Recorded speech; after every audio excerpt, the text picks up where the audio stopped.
নারায়ে তাকবীর, নারায়ে তাকবীর, আল্লাহু আকবার। সেতানাই নীতি যাই, সাহেব চরমনাই, গায়রতার জুড়ি নাই, সাহেব চরমনাই, আগে চরমনাই হবে। লাল গোলাপ শুভেচ্ছা আকরাম ভাইয়ের পক্ষ থেকে, লাল গোলাপ শুভেচ্ছা মাদারীপুরবাসীর পক্ষ থেকে, লাল গোলাপ শুভেচ্ছা। আমার কাছে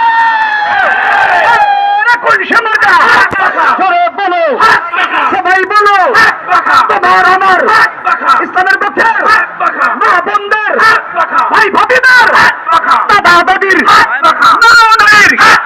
ইমাম সাহেবদের মুসল্লিদের মুয়াজ্জিনদের আলাদা আমার ইসলামের পক্ষে আল্লাহু তাকবীর। সংগ্রামী সাথী বন্ধুগণ, আমাদের মাঝে এসে উপস্থিত হয়েছেন এদেশের লাখো কোটি তৌহিদি জনতার হৃদয়ের স্পন্দন, ভারতের আতঙ্ক ফাইজুল করিম শাহেখে চরমনাই,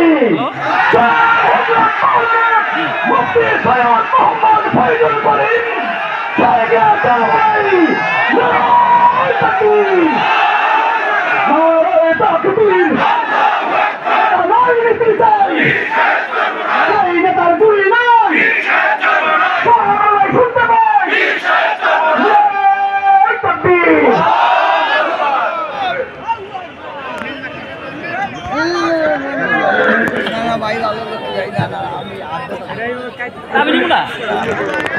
কথা হইলো কথা বললেন এত বেশি করে ভাই চা দেখি না আনলাম। আসসালামু আলাইকুম ওয়া রাহমাতুল্লাহি ওয়া বারাকাতুহু। এখন স্যার আইছে না রাহমাতুল্লাহি ওয়া সাল্লি আলা রাসূলিহি কারীম।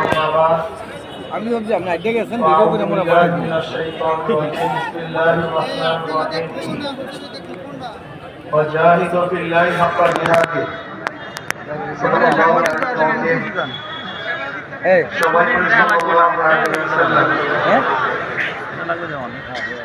হাত পাকা করতে আয়োজিত আজকে এই জনসভার সম্মানিত সভাপতি, প্রধান অতিথি, আমাদের সিলেটাস ইসলামী আন্দোলন বাংলাদেশের শ্রদ্ধাভাজন আলিয়া, আজকে দর্শক উপস্থিত আমাদের এই মাদারীপুরের গৌরব আশা ও আকাঙ্ক্ষা প্রতিফলন, আশা ও আকাঙ্ক্ষার বাস্তব রূপ। আশা করি ইনশাআল্লাহ যিনি আগামী 12 তারিখে যে আল্লাহ পাক কবুল করেন এনজিওতে যাচ্ছেন হযরত মাওলানা আলী আহমদ চৌধুরী পীর সাহেব চন্দ্রবর্তী সহ ইসলাম প্রিয় দেশের ভাইয়েরা আমার, বক্তব্যটা আমার চেয়ে আপনারা অনেক ভালো জানেন। আগামী 12 তারিখ নির্বাচন হবে, তার মানে এই নয় এইটাই প্রথম নির্বাচন। এর আগেও বহুত নির্বাচন হয়েছে। 70 নির্বাচন হয়েছিল, যে নির্বাচনে আওয়ামী লীগ একচ্ছত্র সংখ্যাগরিষ্ঠতা অর্জন করেছিলেন। তারা সরকার গঠন করবেন। পশ্চিম পূর্ব পাকিস্তানের একচ্ছত্র প্রাইম মিনিস্টার প্রেসিডেন্ট হবেন শেখ হাসিনা। কিন্তু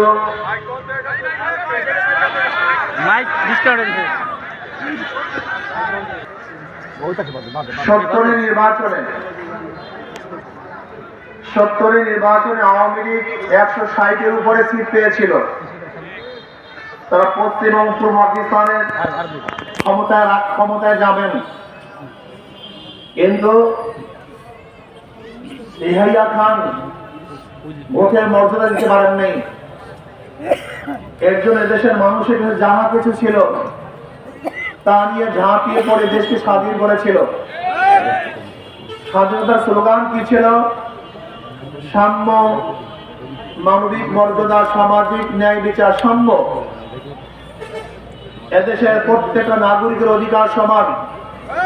মুসলিম, হিন্দু, বৌদ্ধ, খ্রিস্টান, ঋষি, চামার, তাঁতি, কুলি, মজদুর, মেটো, যে মানুষ তার অধিকার সমান, সাম্য, মানবিক মর্যাদা। সে যতই গরিব হোক না কেন, দলিত হোক না কেন, নিচু বংশের লোক হোক না কেন, যতই নিম্ন স্তরের কাজ করুক না কেন, মানবিক মর্যাদা আছে আশরাফুল মাখলুকাত, সৃষ্টির সর্বশ্রেষ্ঠ জীব। এদের সম্মান সবচেয়ে বেশি। আল্লাহ পাক মানুষকে এত সম্মানিত করেছেন, এত দামি বানিয়েছেন, মানুষ যেখানে হাত লাগায় সেই জিনিস দামি হয়ে যায়, যেখানে মানুষের স্পর্শ হয় না সেই জিনিস দামি হয় না। এই যে স্টেজের মধ্যে চেয়ারগুলি দেখেন, এই কাঠগুলি ছিল জঙ্গলে, এর কোনো দাম ছিল না, মানুষ হাত লাগাবার জন্য দামি হয়ে গেছে। স্বর্ণের খনি, খনির মধ্যে থাকে, মানুষের হাত লাগাবার আগ পর্যন্ত সে দামি হয় না, মানুষের হাত লাগাবার সাথে সাথে সে জেওর হয়ে যায়, গলায় শোভা পায়। মানুষ এত দামি, আমার মাথায় টুপি, এই তুলা ছিল জঙ্গলে, এর কোনো দাম ছিল না, মানুষের হাত লাগাবার সাথে সাথে আমার মাথায় শোভা পেয়েছে। আমার সামনে মাউথপিস, এগুলি প্লাস্টিক, কোনো দাম ছিল না, মানুষের হাত লাগাবার সাথে সাথে দামি হয়ে গেছে। একটা ডায়মন্ড, হীরকখণ্ড, এর কোনো দাম নাই, মানুষ হাত দেওয়ার সাথে সাথে সে দামি হয়ে যায়। এক কথায় যেই জিনিসের পিছনে মানুষের হাত নেই, স্পর্শ নাই, সেই জিনিস দামি হয় না। যদি তৈলের খনির মধ্যে মানুষের হাত না থাকে, এর কোনো দাম নেই। যদি কয়লার খনির মধ্যে মানুষের হাত না লাগে, এই কয়লার কোনো দাম নেই। তৈলের খনির মধ্যে মানুষের হাত না লাগলে কোনো দাম নাই। স্বর্ণের খনির মধ্যে মানুষের হাত না লাগলে কোনো, আশরাফুল মাখলুকাত সবচেয়ে দামি, এর চেয়ে দামি কোনো জিনিস নেই। মানুষের স্পর্শ যেখানে লাগে সেই জিনিস দামি হয়ে যায়। কাজী মানবিক মর্যাদা, সে গরিব হতে পারে, ঋষি হতে পারে, কামার হতে পারে, কিন্তু সে মানব সন্তান, তার দাম আছে, তার মূল্য আছে। আমি গরিব বন্ধুদেরকে বলবো, হে আমার গরিব বাবারা, নিজেদেরকে গরিব ভাবেন কেন, নিজেদের দুর্বল ভাবেন কেন? আপনি কি জানেন বাদশার যে চেহারা আপনার একই চেহারা, বাদশার যে নাক আপনার একই নাক, বাদশার যে চক্ষু আপনার একই চক্ষু, বাদশার যে রক্ত আপনার একই রক্ত। আমি গরিবদেরকে বলবো, নিজেদেরকে কোনো অবস্থায় ছোট মনে করবেন না। আপনি সবসময় ভাববেন আমি একজন মানুষ। কেন? আপনি কি জানেন ভারতের আম্বেদকর, আম্বেদকর যিনি ভারতের সংবিধান রচনা করেছেন, আপনি জানেন সে কে? দলিত বংশের, অর্থাৎ হিন্দুদের যত নিচ বংশের লোক, সেই বংশের লোক হল আম্বেদকর। কিন্তু আল্লাহ মেধা দিয়েছেন, আম্বেদকর ভারতের মধ্যে এত সম্মানিত, গোটা ভারতের মানুষ তাকে বলে বাবাজি আম্বেদকর, যিনি ভারতের সংবিধান রচনা করেছেন।